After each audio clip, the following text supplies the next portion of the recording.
Hi, everyone. Welcome back to the podcast. I have here my friend Stuart. He is a kinesiologist, my kinesiologist, actually, helping me with my foot. And I guess the story I want you to tell us is how and why you became a kinesiologist. Yeah, absolutely. So probably a couple different things. I would say number one, or one of the biggest factors was in 2005, I had reconstructive surgery on my feet. And that was a very unique process. I was only 18 years old. I basically, as I started to grow, my mom started to notice my feet were, turning in. I was kind of standing on the side of my feet. So just a structural abnormality. So I went through the process of seeing several orthopedic surgeons, getting MRIs done, lots of different things, just to see if they could find the cause of why my feet were turning in so much. The cause was never really determined, probably genetic. Both my mom was born with club feet. My dad has a very high arch as well. So probably more genetic than anything else. But so I went through the process of having that surgery done. I had both feet done at the same time. So I was in basically a wheelchair or bedridden for about 6 weeks until the cast came off. And then I was in walking boots with crutches for probably another 5-6 weeks.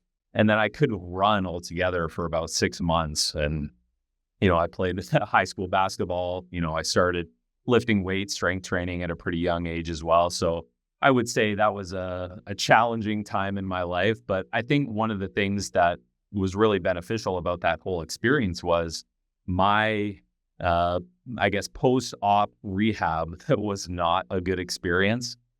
So a lot of the people who I worked with, I think my parents had a physio come into our house to help me, especially when I was still in the wheelchair. And it was just very, very kind of mundane, very, very basic. There wasn't a lot of, progression. And it just seemed like a lot of people didn't know what to do with a foot, which to me as a young athlete, and I wanted to, go back and play another year of high school basketball. And then, just keep being an active individual, playing different types of sports, strength training, and so on. So I just thought, through that whole process, there's got to be more. The foot is obviously a very complex structure. There has to be more in terms of what we can do for a foot in general, especially, one that's recovering from a surgery, or even if, you just have an injury, say like plantar fasciitis or something, right? So that's one of the major things that I think led me towards like just a career in rehab. I think I specifically chose kinesiology because of the sort of the movement foundation. I'm very passionate about movement and, of course, how that relates to, humans of all ages. I think the importance of movement and understanding movement in conjunction with, rehabbing someone post-surgery or just, throughout an injury is incredibly important. Because there's only so much we can do on a treatment table. We have to get people up. We have to get people interacting with the ground and gravity, especially when you're talking about feet. That's really, really important. So that's kind of a general summary of, one of the main things that drove me into kinesiology and just doing what I do, caring for people, helping them with injuries, helping them to move better, was just my own experience with that surgery. And then outside of that, just, I was always active as a kid, playing sports. I did start working out at a fairly young age. I was probably like 13, 14, maybe 15, when I started getting into strength training and weightlifting. So that was always kind of an interest of mine. So I think when you put those two things together, that's really what drove me towards kinesiology. And I think it's a fantastic profession. Like I said, very movement oriented. The scope of practice for kinesiologists is very, very broad. So there's a lot of things that can be done as a registered kinesiologist, especially here in Ontario, because we're regulated here in Ontario. But yeah, those are kind of the two main things that drove me to become a kinesiologist. Okay, I have a question. Yep.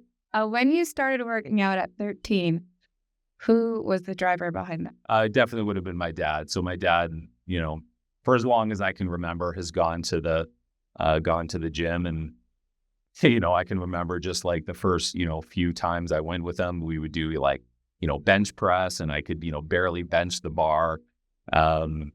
things have gone a lot better since then. But yeah, no, it probably my dad, and then just the drive to be a better athlete. I think I knew I needed to get into the gym to get stronger, especially with basketball. Like I was a good, young basketball player. And then just, if I was playing with people older than me, I could see the difference, not necessarily in skill, but in strength. Like I was getting pushed around and kind of beat up a little bit. So I think, yeah, just the drive to get into the gym, get stronger, put on some muscle mass, even just to get a little bit heavier to kind of hold my own ground as a basketball player is really important. So probably those two things. Yeah. Okay. So you had like real world feedback that you needed to gain strength. Cool. And that was like very good clue for you. For sure. For sure. Yeah. And it's funny too. I can even remember like outside of playing high school basketball, I basically lived at our local YMCA, and there was always older guys there playing with us. And I can just remember this one instance of kind of getting pushed around by a guy who's probably in his, I would think, late 20s, early 30s. And I was just like, man, like, why can't I, hold my ground? Or, why is he always, scoring on me so easily? And then I figured, okay, well, you just need to get stronger, hold your ground. And then, yeah, started strength training, and a lot changed when I did get stronger. So it was cool. Cool. And then in terms of being a kinesiologist, was there a conscious decision between kinesiologist, physiotherapist, like personal trainer, all of those? How did you land upon kinesiologist? Yeah, so it was funny when I first, graduated high school. I really, like a lot of high school graduates, didn't really know what I wanted to do. I think because I started my post-secondary schooling at Humber College in Toronto in their fitness and health program. And at that point, it was really my goal just to be a personal trainer, because I knew I liked being in the gym. I knew I liked strength training. I knew I liked, working with athletes and things like that. So I think the original goal was just to be a personal trainer. And that's really what that fitness and health program kind of gears you towards. Once I got into that program, like I couldn't get enough. Like I just wanted to, eat up all the information, especially when they're talking about, just the science behind building muscle and the difference between building muscle and gaining strength. And of course, those things overlap a little bit, but just the uniqueness of, the nutrition side of things and the gym side of things. Like I was just eating all of that information up. So once I was in that program, I found out that there was a bridging program into the University of Guelph. So you just had to do basically a summer semester to get caught up on a couple of courses. So because I loved the information so much, I was just like, hey, this seems to be a fit. Why don't I keep going into kinesiology? So I did that bridging semester, went into kinesiology, and then finished the 4-year degree. In kinesiology, I did my thesis on sarcopenia, which is age-related muscle loss, which I think is a huge factor in today's society and something I'm very passionate about, just as it relates to strength training with older adults, especially. Does that answer the question? I think so. To an extent. Yeah. So yeah, I would just, kind of summarize it that way. Yeah. So now your specialties are? So I definitely specialize in functional foot and gait analysis. So I've trained with Dr. Emily Splickle. She's a functional podiatrist based in the United States. I've done a lot of training with her, both in person and online. So that is definitely a specialty of mine, the functional foot and gait analysis. But I work with injuries of all kinds, and then just people who want to, strength train as well. And I guess to take a step back to the last question, why I didn't go on to be a physio, because when I graduated with the kin degree, I was done with school. I did not want more school, even though I've done a lot of continuing education after my formal degree. I was done with kind of the formal education side of things for sure. And then I, kind of since then, I've just seen the progression of the profession of kinesiology within Ontario. Because when I first graduated, it was not a regulated profession. So since then, we've become regulated. That was back in, I think, 2013. So it's a growing profession, and I want to keep pushing it forward. Mm-hmm. What does that mean to you to push the profession forward? Good question. No, I think there's because there's so much you can do with a kinesiology degree. If you get to that point where you're like, hey, I don't want to do 2 more years or 4 more years with, chiropractor, or, go on to be something like an MD, maybe that schooling is not for you. It's important to, I think, realize or to help people understand that you can have a kinesiology degree, be a regulated kinesiologist within Ontario, and have an immensely successful career. As I'm in the process of getting my own clinic and business up and running. And it's been great so far. It's been a great experience. A lot of learning, obviously, with any, startup business. But I think it's really important to me, especially to help newer kinesiology grads understand that, hey, if you're ready to be done with school, there are so many opportunities as kinesiologists, and it's a great profession to be in. And with kinesiology, kind of like what I've done in terms of, more specializing in foot and gait analysis, you can find that niche within kinesiology because it's such a broad topic, essentially. Mm-hmm. And I think the important work that you do is, you probably have guessed that I'm not super consistent with my exercises, but like going through it together with you has been really helpful. Even I feel like you're teaching how to kind of help the problem go away versus just a mask or a stretch or something. And that's so important for me. When I'm working with individuals, I've got a few clients in their late 70s, even 80 years old. It doesn't matter if I'm working with a 10-year-old or an 80-year-old. I want the education to be there. I want you to understand why we're doing what we're doing. And then I want to empower you to be able to fix yourself. Mm-hmm. Yes, it's great that people can come see me. I always want to help people, but I think it's more powerful and it's going to have a better long-term effect if you understand your own body and can therefore, make the necessary changes to, whether it's eliminate pain or just move better as a human being. And I think that's something that is missing in a lot of the healthcare world. It's just, you lie on a table, get a little bit of a Band-Aid treatment, and then, it probably feels better. But then that pain's going to come back, whether it's in 2 days or 2 months. Getting to the root of the problem and then helping the clientele understand what that problem is and what they need to do long term to be able to really just own their own health. And you're always going to have the best outcomes when you educate and help people understand why they're in pain and how they can eliminate that pain. Mm-hmm. I think, especially in the healthcare field, it's really rare to find practitioners that don't want you to come anymore. Yeah. Because that's how they maintain their business model and how their business stays alive. They want you to come regularly. Mm-hmm. So I think it's awesome, the work that you're doing and the education that you teach, in your sessions as mm-hmm. well. Can you talk about maybe a success story? Yeah, I could probably think of a few off the top of my head. One, I had a 78-year-old female start with me back in, I think it was February. One of her main goals was just to be able to balance on one leg. When we first started, her side that was had the hip replacement, she couldn't balance for more than maybe 2 or 3 seconds.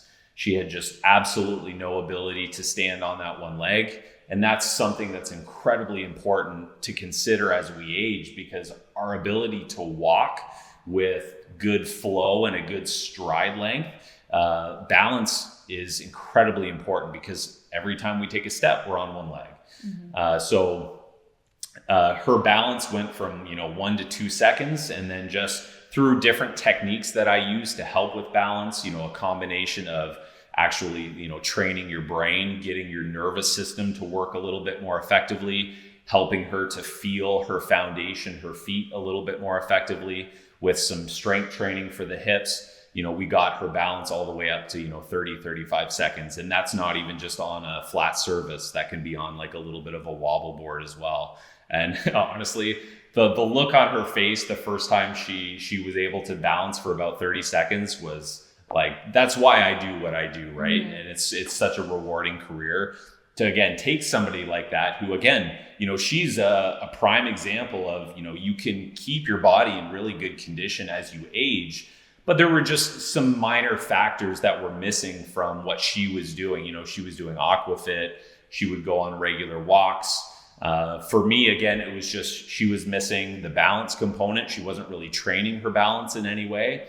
And then she wasn't doing a lot of strength training either. So that's, the two things that we've really ramped up for her, getting stronger and then just giving her more confidence while she's on one foot, essentially. And that can go a long way for, like I said, improving your ability to walk as you continue to age, because that's actually, what a lot of people refer to as the seventh vital sign. Or you could say it's a predictor of our longevity. You're talking about balance? I'm talking about walking, walking, right? Specifically, right? So if we decrease our stride length and decrease our speed with age, that's a predictor of our longevity, right? Mm-hmm. So we want to keep our walking speed and our walking stride length kind of what it was, when we were 20, 30, 40 years old. All the way up until, 80, 90 years old as much as possible, because that is going to, again, help us maintain that ability to live independently and just kind of live and move as we were meant to. So many tidbits in there. Okay, so that was a huge success.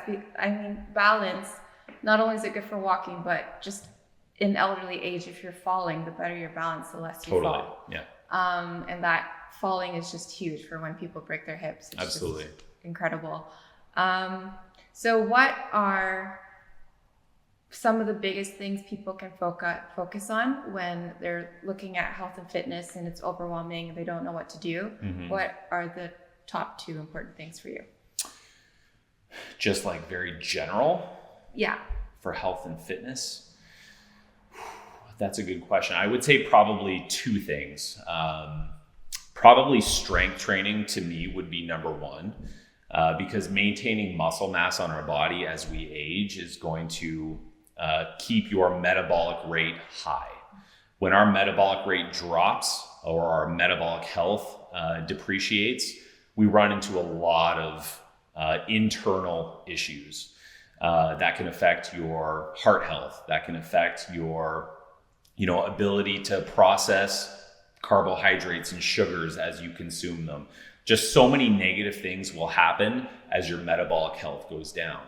Now, as I mentioned earlier, I did my thesis on sarcopenia my last year in university, and sarcopenia being age-related muscle loss, we have to appreciate that as we age, we will naturally lose muscle unless we purposefully do something about it. So the two things you can do are A, consume enough protein, and then B, strength train, right? Those two things are going to help maintain your muscle mass, which ultimately leads to just easier daily activities. If someone comes and tells me, I have such a hard time going from sitting to standing or climbing stairs, I get so fatigued so quickly, all of those things can be easier if we just keep muscle mass on our body.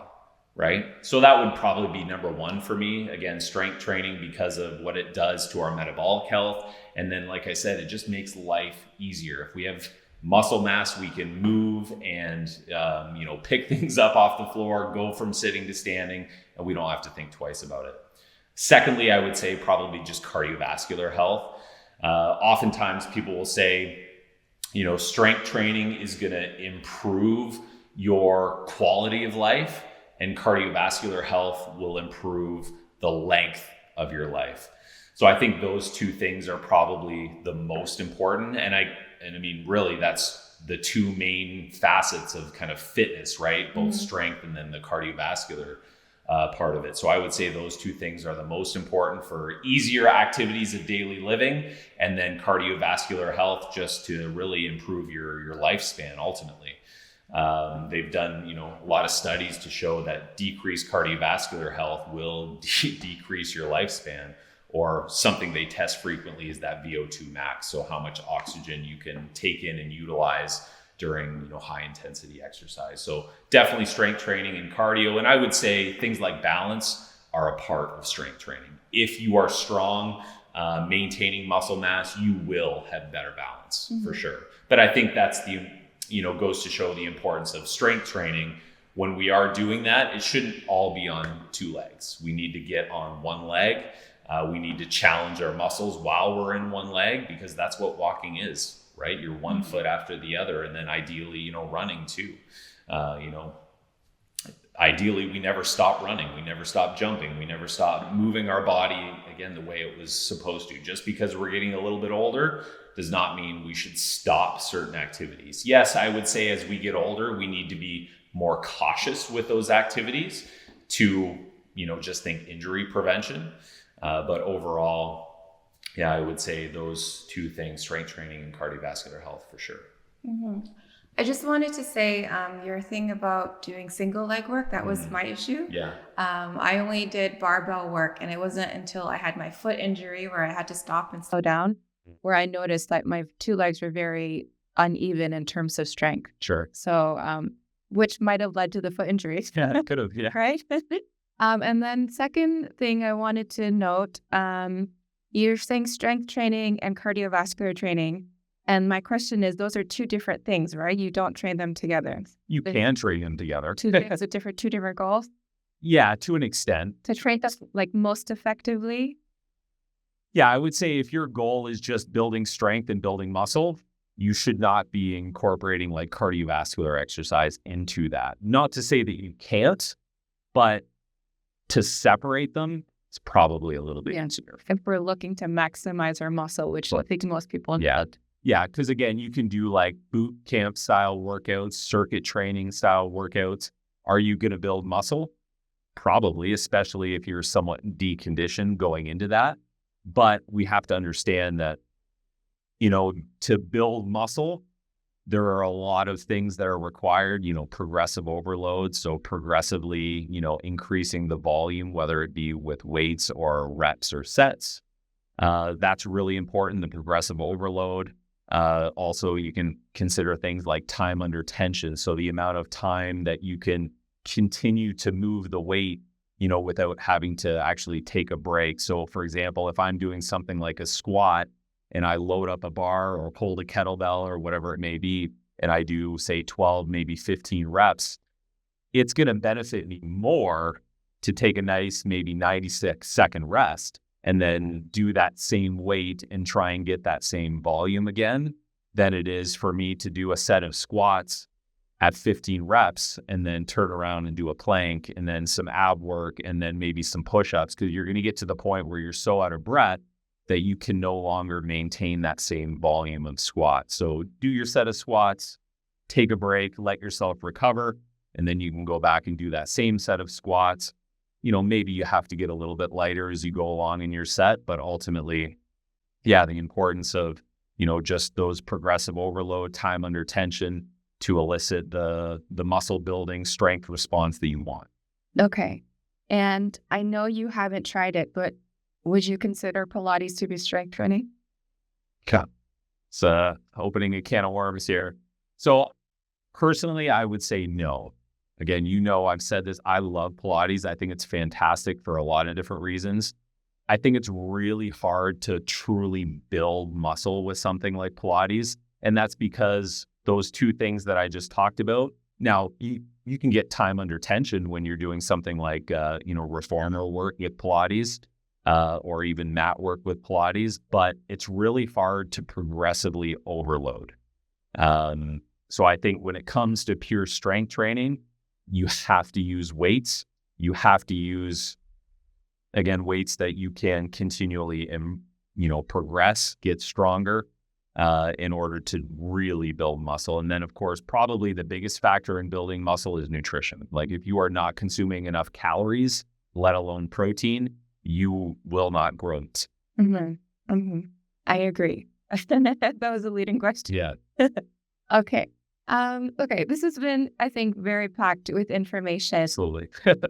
Is there anything you feel that is missing that you feel like people just need to walk away with, a message for them? Probably because I'm so passionate about movement longevity, just the ability to continue to move well as we age. I would just say, never let age be a reason why you stop moving. Continue to move your body with age. And again, this, movement can look, different for everybody. You don't have to be, in the gym, back squatting 225 pounds. You can be at home holding a 10 or 15 pound kettlebell and, reap some of the same rewards.